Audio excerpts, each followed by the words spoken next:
réaliser le sous-formulaire permettant d'afficher les différents mouvements de stock par rapport à un produit, je vais donc créer un sous-formulaire qui contiendra les informations de la table mouvement.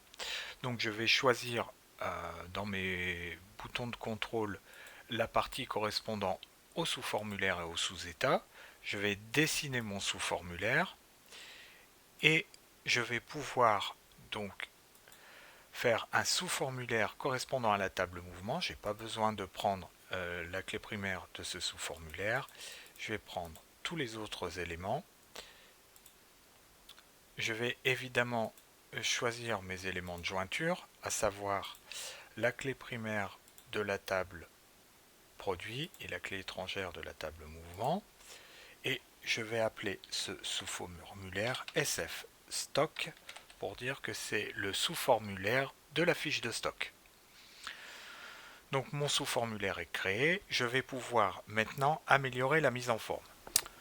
Je vais maintenant personnaliser l'affichage de mon sous-formulaire fiche de stock. Pourquoi? Tout simplement pour que les données correspondent bien à mes attentes. Donc je vais enregistrer mon travail et je vais fermer le formulaire stock et je vais ouvrir en mode création le sous-formulaire fiche de stock. Si je passe en mode formulaire, eh bien on se rend compte qu'on n'est pas du tout dans un mode liste, mais on est plutôt dans un mode feuille de données.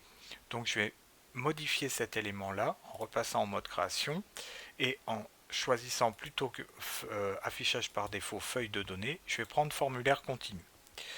Une fois que j'aurai fait ça, je vais pouvoir augmenter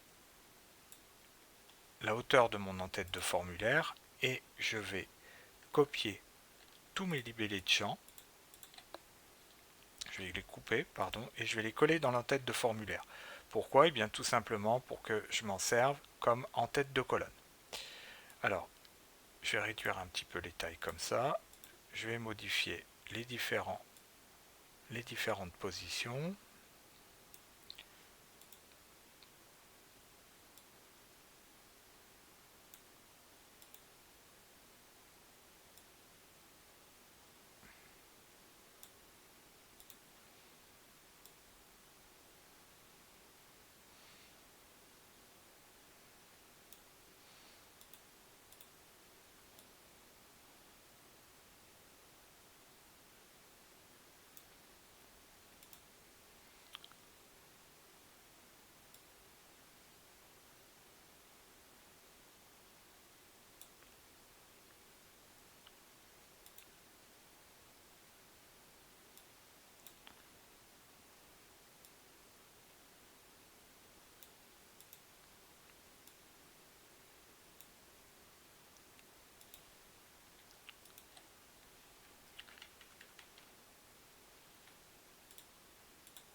Voilà, donc je modifie la position des différents éléments.